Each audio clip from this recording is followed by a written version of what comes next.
कर्जत तालुक्यातील टोरेंट जलविद्युत प्रकल्पाविरोधातील वातावरण दिवसेंदिवस तापत असून आता या आंदोलनाला आक्रमक वळण मिळालंय। या प्रकल्पाला स्थानिक नागरिकांसह पर्यावरण प्रेमींचा मोठा विरोध होत असून आता हा विरोध न्यायालयाच्या दारात पोहोचणार आहे।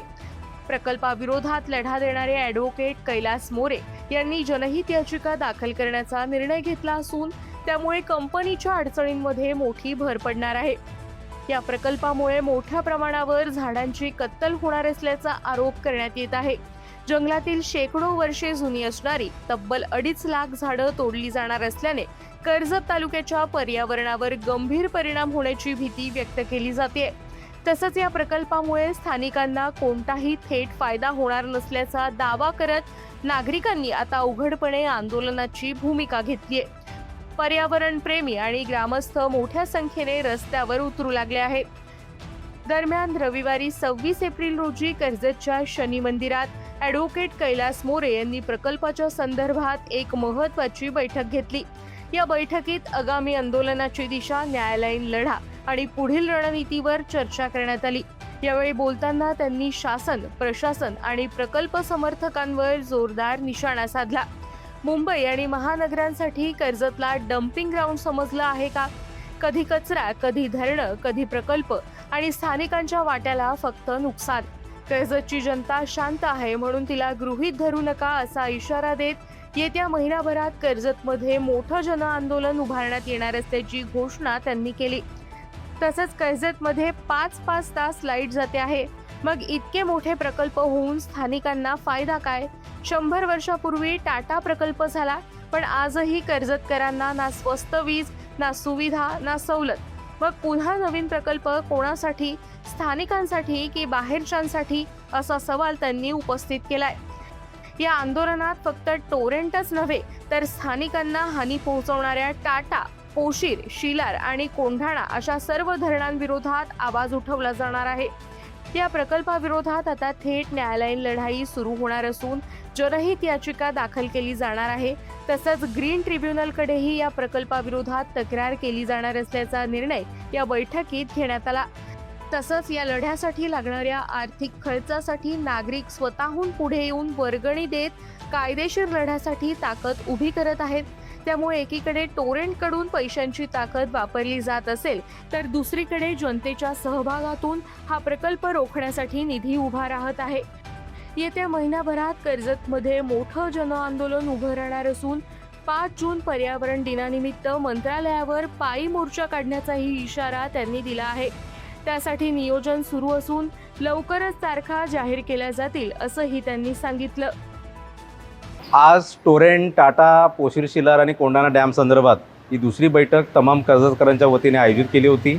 आजच्या बैठकीला सुद्धा खूप मोठ्या संख्येने, सर्वीकडे लग्नाचा सीझन सुरू असताना मोठ्या संख्येने लोक उपस्थित होते।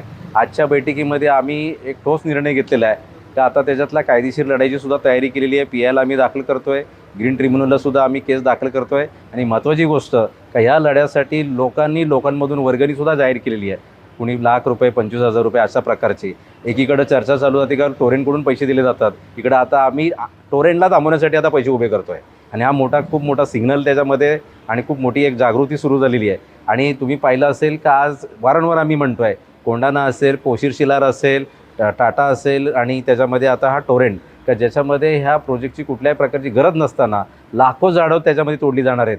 आज गेल्या 3-4 दिवसामध्ये पाहिलं असेल का ओव्हरलोडच्या ह्याच्यामध्ये 5-5 तास लाईट नाही आहे कर्जतला। मग इतके मोठे प्रोजेक्ट होऊन त्याचा फायदा काय? 100 वर्षापूर्वी टाटा झालेला आहे, त्याच्यामध्ये सुद्धा कुठल्याही प्रकारची सबसिडी, कन्सेशन किंवा कर्जतला लाईट पुरवली जात नाही आहे आणि इतकी सर्व धरणं होते, त्या धरणाचा फायदा इथल्या लोकांना नाही आहे। आज अनेक ठिकाणी आमच्याकडे आता पंचायत समितीचे सन्माननीय सर्व पदाधिकारी इथं आहेत का तिथं सुद्धा लोकांच्या अशा प्रकारची निवेदनं आणि पत्र येत आहेत का तिथं पाणी टंचाई सुरू झालेली आहे। तर मग इतकं शासनाने ठरवलेलं आहे काय का तिथं मुंबई आणि मुंबई महानगरासाठी कर्जत हे डम्पिंग ग्राउंड आहे का? आज कर्जतची लोक ही शांत आहेत, संयमी आहेत आणि ते काही करू शकत नाही, ही जी भावना तयार झालेली आहे त्याच्यासाठी आजच्या बैठकीमध्ये हा सुद्धा निर्णय घेतलेला आहे का येत्या महिनाभरामध्ये आम्ही कर्जतमध्ये स्थानिक स्तरावर सुद्धा एक मोठं आंदोलन उभं करतोय, ज्याच्यामध्ये टोरेंटबरोबर ही जी काही सर्व धरणं आहेत या धरणांचा आमचा त्याला विरोध आहे। कशा प्रकारे याचा पर्यावरणावर परिणाम होणार आहे या संदर्भात सुद्धा शासनाचं लक्ष आकर्षित करण्यासाठी ते आंदोलन आम्ही उभं करणार आहेत। 5 जूनला जे पर्यावरण दिन आहे त्या पर्यावरण दिनानिमित्त सुद्धा एक चर्चा झालेली आहे, त्याचीसुद्धा आंदोलन करण्याचा आमचा मानस आहे का त्या निमित्ताने मंत्रालयावर मोर्चा काढायचा, पायी मोर्चा, अशा प्रकारची सुद्धा आज इथं चर्चा झालेली आहे. तर येत्या काही दिवसामध्ये कर्जत स्तरावर कुठल्या दिवशी आम्ही ते आंदोलन करतो आहे, त्या आंदोलनासंदर्भातली सर्वांबरोबर विचारविनिमय करून त्याचीसुद्धा तारीख लवकरच जाहीर करतो आहे.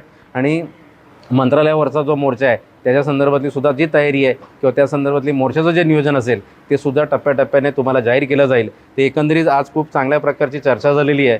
काही पूर्ण तालुक्याची मानसिकता आणि तालुक्याचा जो विचार आहे तो विचार आजच्या या बैठकीमध्ये चर्चा करण्यात आला का ह्या सर्व प्रकल्पांना विरोध आहे, हे प्रकल्प विनाशकारी आहेत. आज पाहिलं असेल का आज 45 सेल्सिअस टेम्परेचर आहे आणि एप्रिलमध्ये ही जरी परिस्थिती असेल आणि त्याच्याही पलीकडे आता लाखो झाडं तोडली जाणार आहेत, त्याच्यानंतर कर्जतची अवस्था काय असणार आहे. मग कर्जतला लोक आराम करायला किंवा इथला हेल्दी वातावरणाचा अनुभव घेण्यासाठी येत असतात आणि जर कर्जत अशा प्रकारे जर त्याचा टेम्परेचर जर वाढत गेला, इथली जर एअर क्वालिटी इंडेक्स जर खराब झाली तर कर्जतला येणार कोण आहे, हा प्रश्न आम्ही वारंवार या निमित्ताने विचारतो आहे. आणि म्हणून त्याच्यासाठी भविष्याचा विचार करून पुढच्या पिढीला आम्ही काय देणार आहोत याचासुद्धा लोकांमध्ये एक चिंता तयार झालेली आहे आणि म्हणून हे मोठं आंदोलन आम्ही या निमित्ताने उभं करणार आहोत.